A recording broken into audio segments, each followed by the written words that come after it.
now. Welcome to Burnt Out. The Burnt Out podcast shares the stories of firefighters, emergency personnel, and other first responders around the world to create a pathway to save lives. The stories you will hear are real and may be disturbing to some listeners. Listener discretion is advised.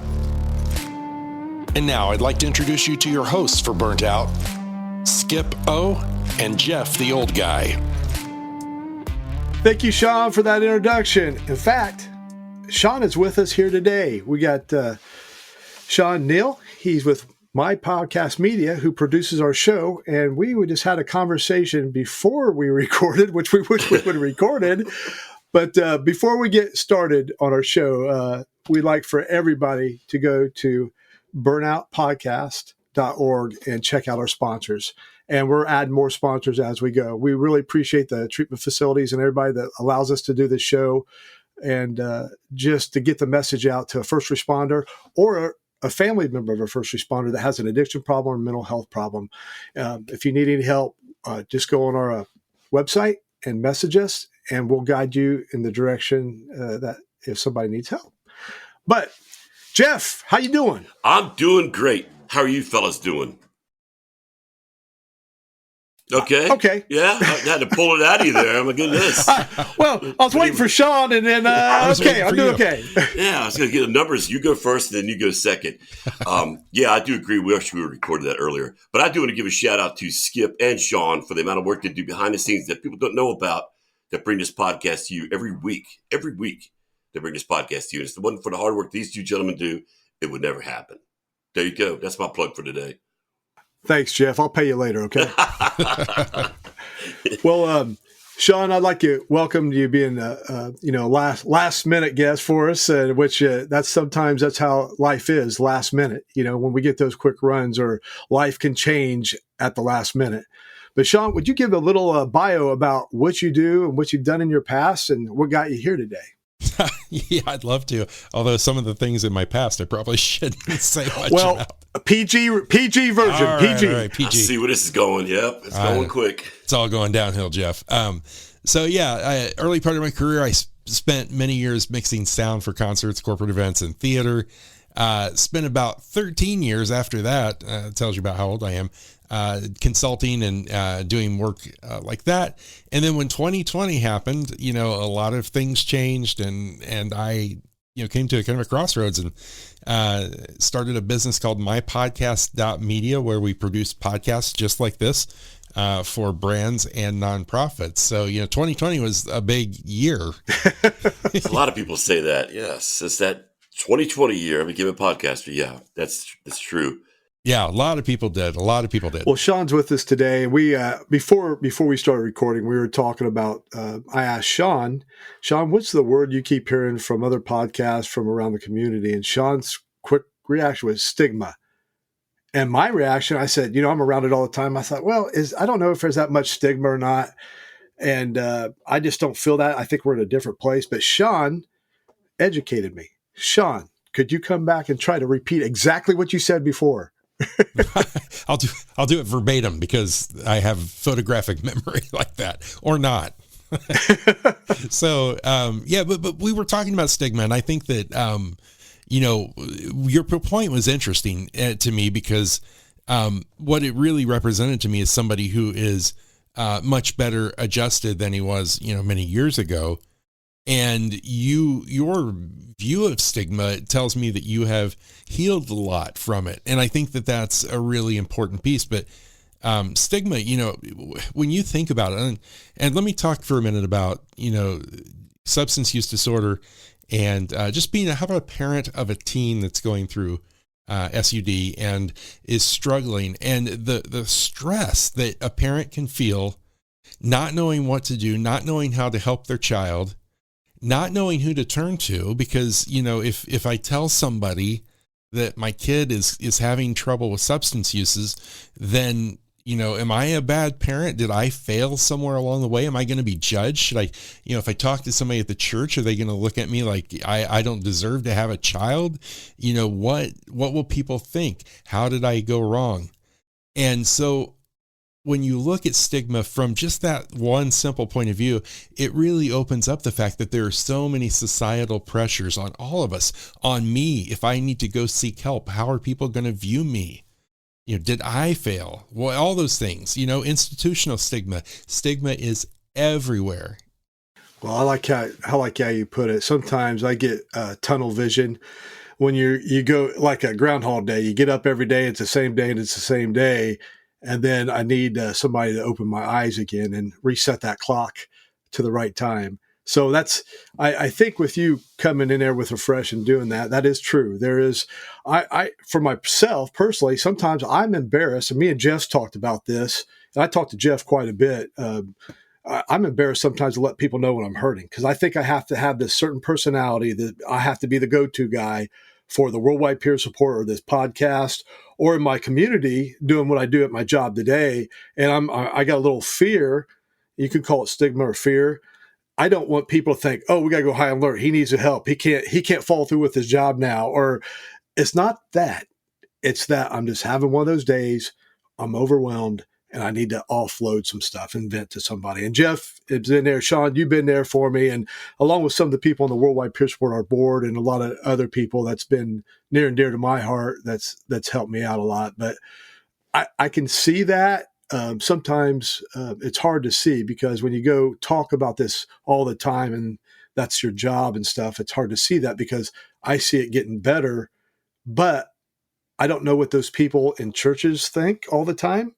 And not that they're good people, or other organizations, what they think, or people who have a lot of money or less money, or, or people who live in different countries. So I don't have all that information or input to make a judgment saying I know for around me and my little hula hoop has gotten better. Yeah. It's interesting though, what you just said, because, even when you talk about, people who are affluent and have money, versus somebody who doesn't, there is a certain stigma that exists there, a certain stereotype that exists, that we believe about people who may have money or people who don't have money. And, the reality, just to kind of take your point a little bit further, is that, we don't know where that person came from. That person who's got a lot of money may not have grown up that way. They may exactly know what it's like to not have money. Well, what I don't know if I'm trying to do, like a lot of people, I used to think a lot of people are rich and had a lot of money, they had it together. Or a lot of people that have a lot of money, a lot of people that don't have money. And I've seen this and I've witnessed this and I've experienced it my own. Think, oh man, they don't know how they don't have any problems. They got all this money. They don't have anything to go on. What's that? You can't hide that money. Yeah. That's my favorite phrase. You can't hide richness or something like that. Yeah. You have no idea, dude. Well, and vice versa. People that are well off, I'm not going to say upper class, but whatever you think, they might look, I'm not saying they look down. They don't understand how somebody can be homeless or under a bridge or put a needle in the arm or drink, because that's not their upbringing. They don't have that mentality to do that, because they just don't have that. And I think sometimes there's maybe a stigma when they're thinking about that. So I'm not trying to judge any person, whether you live under a bridge, have a lot of money, whatever color your skin is, or who you lay down in bed with at night. None of that. I'm not trying to judge any, but I think I just lost where I was going. Jeff, help me out. Oh, wow, dude. I was skiing right behind you, man. I don't know where you went, but go ahead, Shawn, bail us out.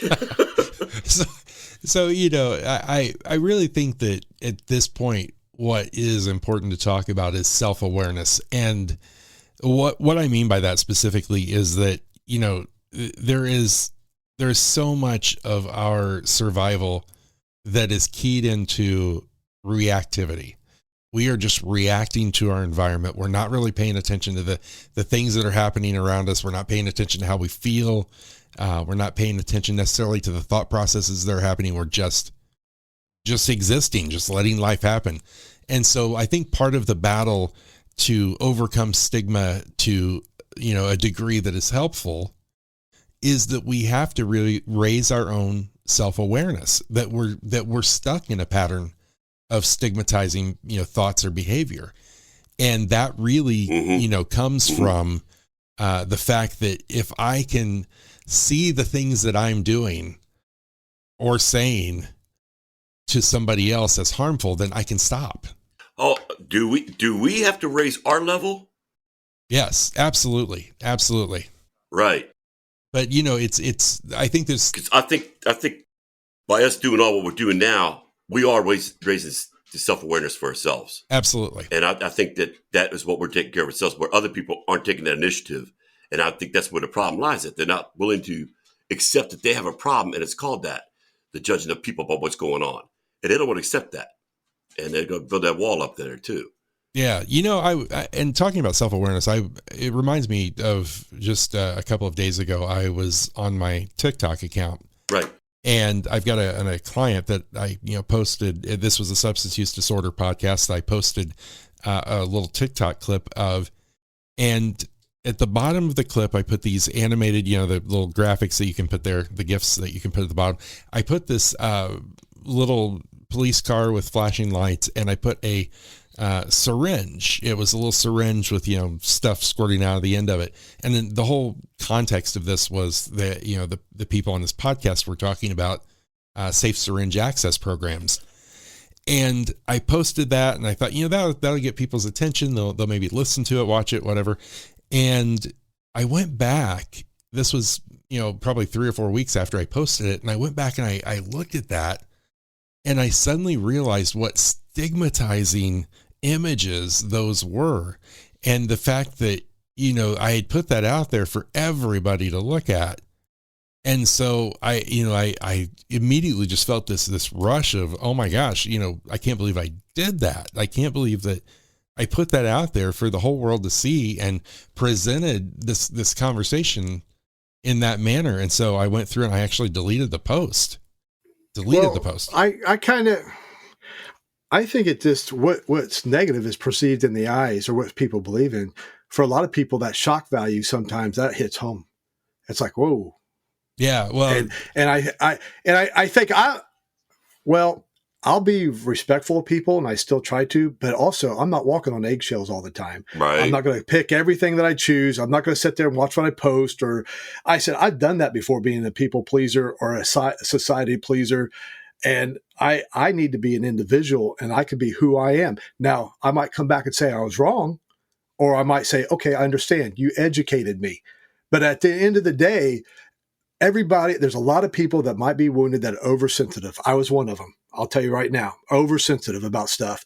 There's a lot of difference there, in politics, in how you run a business, how you run a nonprofit. I can tell you right there, there's a lot of opinions, how we run the Worldwide Peer Support. And I can be an ass sometimes. So, but with I think we need to be respectful of people that are hurting. And I've seen all kinds of people that would talk, oh, we got to watch this, we got to watch that. I'm not living in fear.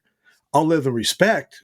Yeah, but I think that the important thing here is that this isn't about walking on eggshells. What this is about is taking an image, in this case, an image, and putting it in front of people that then reinforces their belief about the people who are using substances, or reinforces a belief, a negative belief that somebody who is using substances may feel about themselves.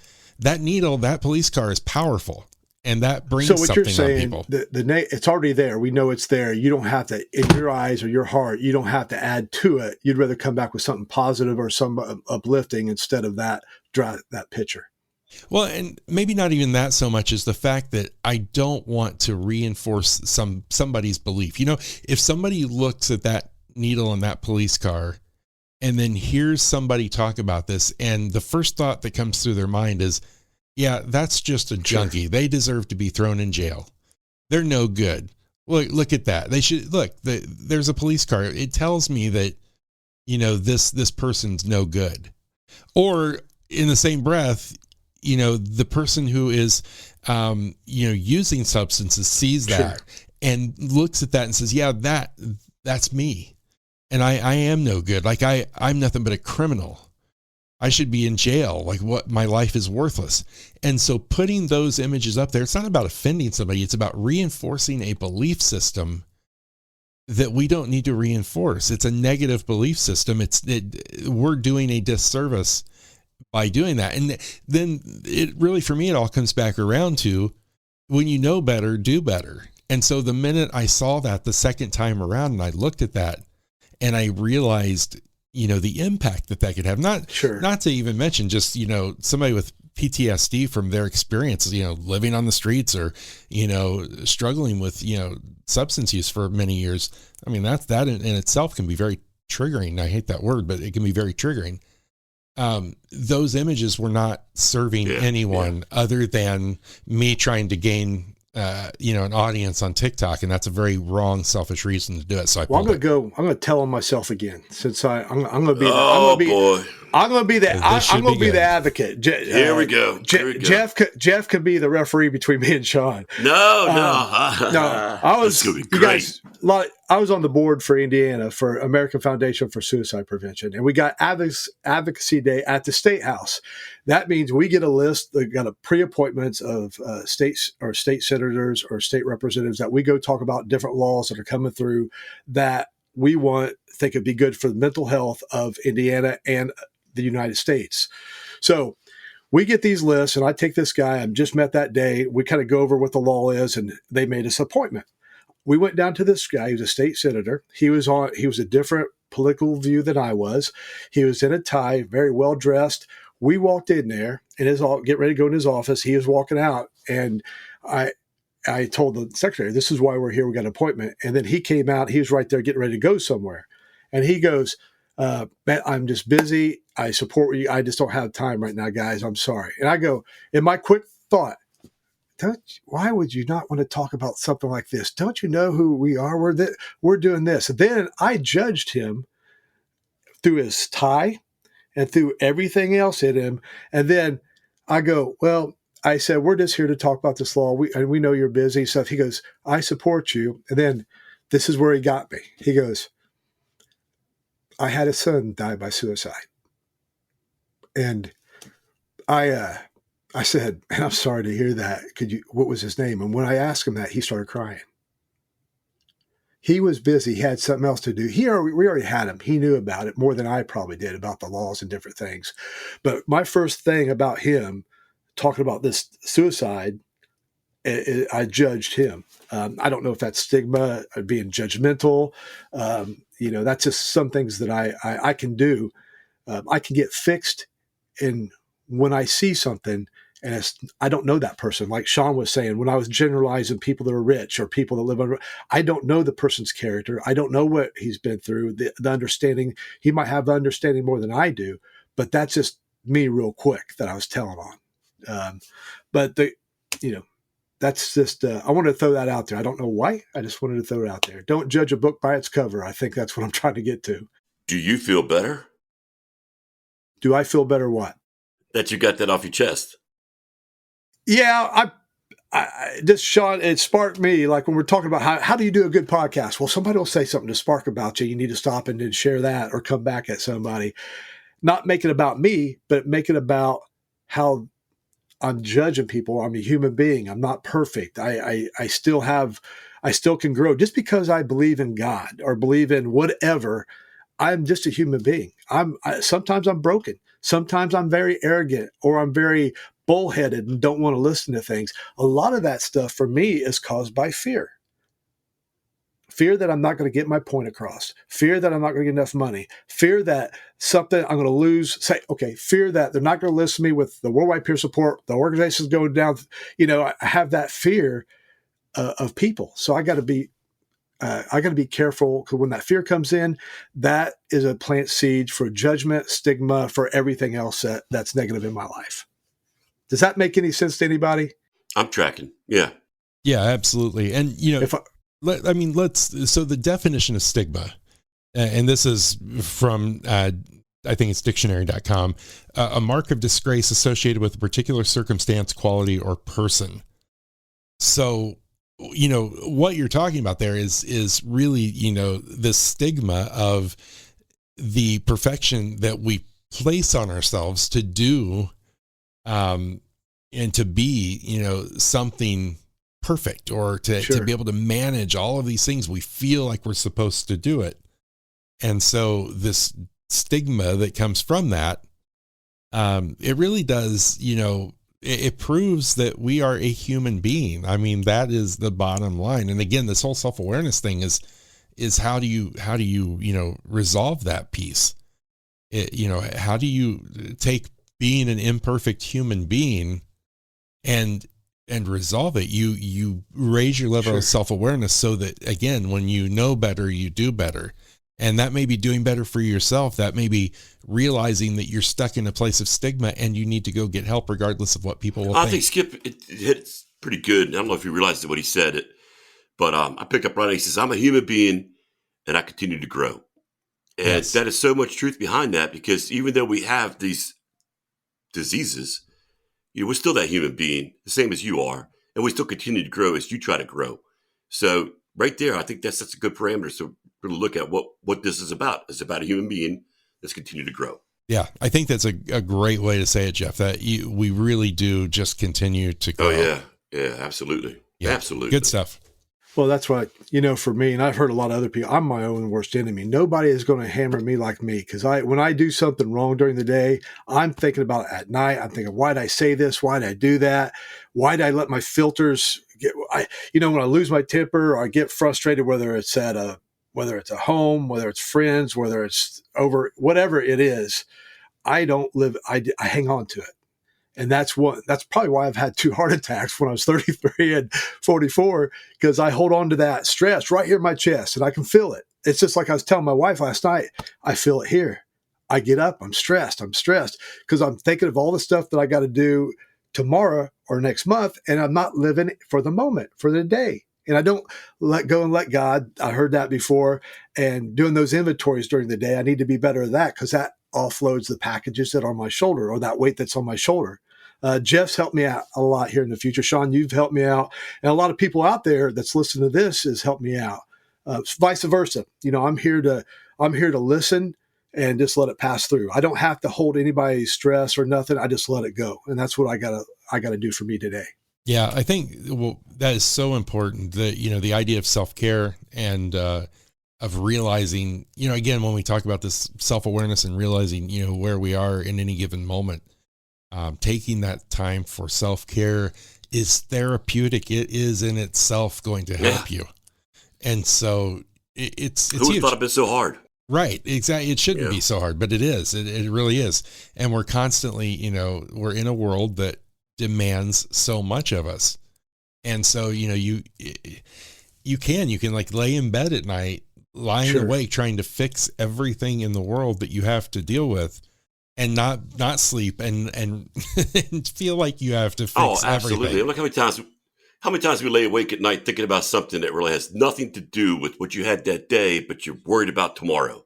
Yeah. I mean, oh yeah, right. I mean, that overthinking, that word was designed for, I believe, the 3 of us and many more at that. That phrase. I have battle, that battle between the ears, and it's not just one battle during the day. And I'm not always stressing, but I have little battles or little things, or some days are better than others, where somebody used an analogy. I read something. It's a 12-step program, a daily reflection. They were saying, one time I heard my dog barking out back. I got stressed. What are the neighbors going to think? I'm going out there to get the dogs. Oh gosh. And he's worried about it. And he got the dogs in, got them bed. The very next night, the dogs were barking. He was okay. He just shortly opened the door and let them in, because where his spirituality was, or where his peace of mind was, it deflected that stress. It didn't, oh, well, dogs are dogs. They'll bark. Neighbors are neighbors. They'll complain. And he let it go.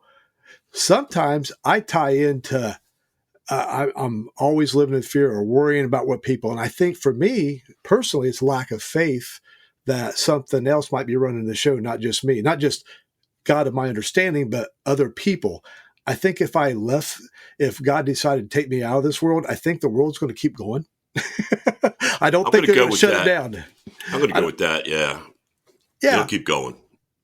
Well, I have to say this. A friend of ours said, when I had to go get help 3 years ago at a treatment center out in Maryland, they said, Skip, if you go get help, the world's not going to shut down. Well, guess what? In 2020, I went and got help, and it shut down. For how many days? Oh, yeah, it literally did. Yeah. Hey, a week after, it shut down. So, yeah.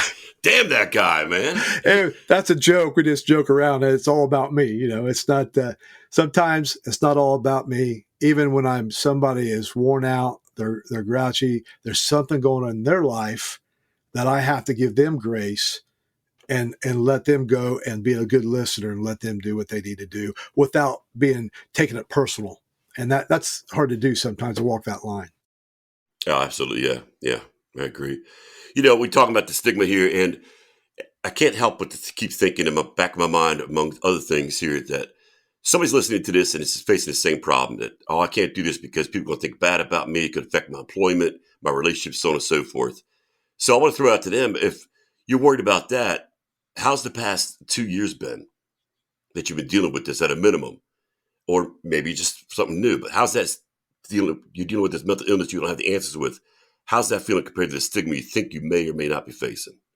Yeah. And of course we want to come on, we want to get the numbers up. People listen, not because of us. We want people to listen to generate sponsors, to generate awareness, so that there's a purpose for us doing this. If the purpose is not for us to be talking and patting ourselves on the back. A long time ago, I used to be like that. I was ego driven. I wanted to see all that stuff as all about me. Today, it's mission driven. So if you are, like Jeff said, if you're sitting in that chair, whether you're in your cruiser, whether you're on the fire station, military, or whether you don't even have to be a first responder, if you're sitting there and you don't know which direction to go, you want to get help, but you're embarrassed about it, man, get on there, send us a message. Get on the Worldwide Peer Support, click on there. Go to our sponsors. There's treatment facilities. You can talk to them. Dial 988. That's the suicide prevention number. We got a 24-hour, 7-day line on the Worldwide Peer Support website that you can call and talk to a first responder. And guess what? If you're not a first responder, we're going to find a place for you. We're going to guide you to the right people. But don't let that fear of picking up that phone and say, I can't do it by myself anymore. Life's getting too hard. I'm an attorney, I'm a doctor, I'm a nurse, I should have it all together. Or you live under the bridge and why do you live under the bridge, have a cell phone? I see a lot of people. It doesn't matter. Call us if you want help. Get out from under that bridge, or get out from under your ego or fear, and reach out to us. We will help you or guide you the right way. Yeah, and we know what it's like to fear tomorrow. And I say fear tomorrow because you don't know what's coming up. And it's scary when you're in that dark hole. You don't know what tomorrow brings for you, and you're scared literally to death that it's going to be worse than today. Yeah. So take some of that burden off your back. And I mean, it's burden. It's a real light term, but get that off your back. Get it out. Share it with somebody who knows what they're doing, what they've been through, that can help you take that off your back. And it really helps a lot. It does. Don't worry about the stigma. I mean, it's easier said than done. I've been dealing with it for years. Skip, Shawn, we've all been dealing with this for years. And I wish it would go away, but it's not going to. It's going to be there in some shape or form. But worry about yourself. Take care of yourself first. That stigma is something we work on, and you will work your way around that. You will. Sure. And you might think, you're going to lose your job or lose this. Well, eventually you're going to lose everything. I almost lost my life. And sometimes it might not be that drastic. You might have the same day for a long time. I don't want to live in that misery. I don't want to live gloom and doom each and every day. There's a cloud following me everywhere. I don't want to be that kind of person and live that kind of life. And the people around you that care about you, or you think they don't care about you, there's probably a lot more people that care about you than you think. That don't let that lie talk to you. That's what I did. Can you guys ever relate to that? You think you're alone in a crowded room and you think nobody cares about me or whatever. You guys ever thought about that? Yeah. Oh yeah. We are so wired. It's easy to see, the negative, to go falling into this pit of negative thoughts. And it's very difficult to pull ourselves out. But again, that self-awareness, knowing that that's what we're doing is one of the keys to getting out of it. Because once you know, then you can start to work yourself out of it. But yeah, you can spiral in that pit very, very easily. Oh, it's an endless pit too. Yeah, absolutely. There's no bottom.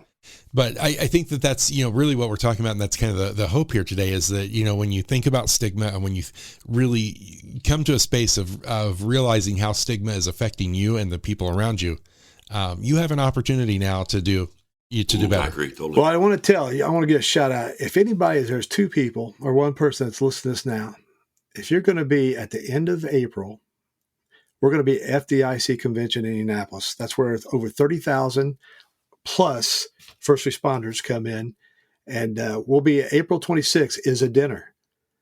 If you message us, if you're going to be in that area, or you live in the area of Indiana and you want to come to dinner with us, come have dinner with me, Shawn, and Jeff. We're going to have a lot of other people that you can relate to. But you send us a message on burnoutpodcast.org. Send us a message that you'd like to have dinner with us, and we'll get you in there. So the first 2 who send us a message gets a free dinner with us at the Rathskellers in Indianapolis.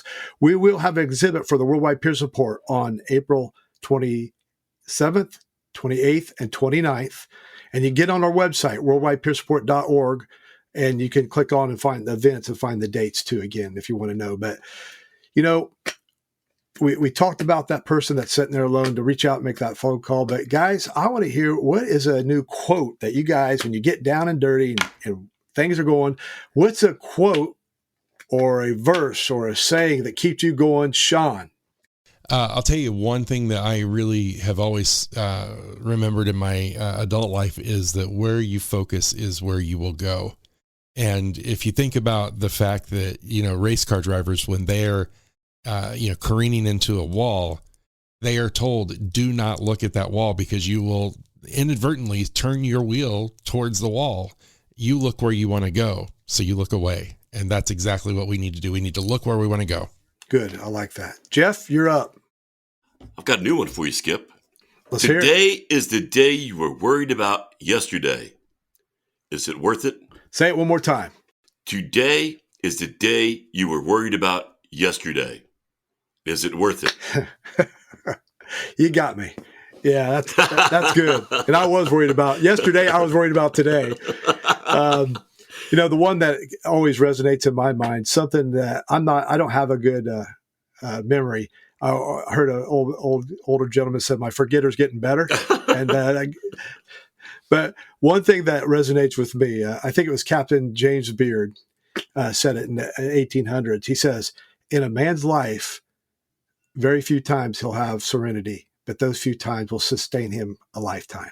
Oh, wow. And, what I got to remember, I got to savor those moments and live in that moment and enjoy that peace.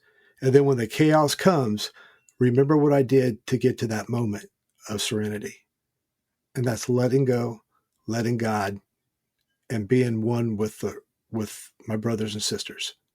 So, Shawn, Jeff, thank you guys for coming on here. I think this was a good podcast. It was good for me anyway. I like it. I Absolutely. I enjoyed it. It's always fun hanging out with Shawn too, though, man. He's just want to sit back in the background, looking over his shoulders, oh, you did this wrong. You did that wrong. You're too kind. How am I going to edit that out? Yeah. Well, I'd like to thank everybody for listening in. Go on burnoutpodcast.org. Check out our sponsors. And remember, when you go home tonight, shut your phone off, shut your scanner off, and get some sleep. Thank you. Thank you for listening to Burnout. Burnout is brought to you by the Worldwide Peer Support.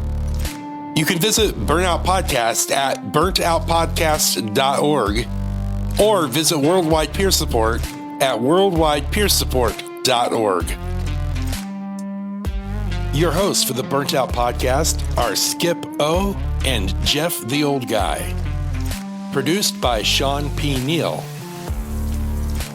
A MyPodcast.media production.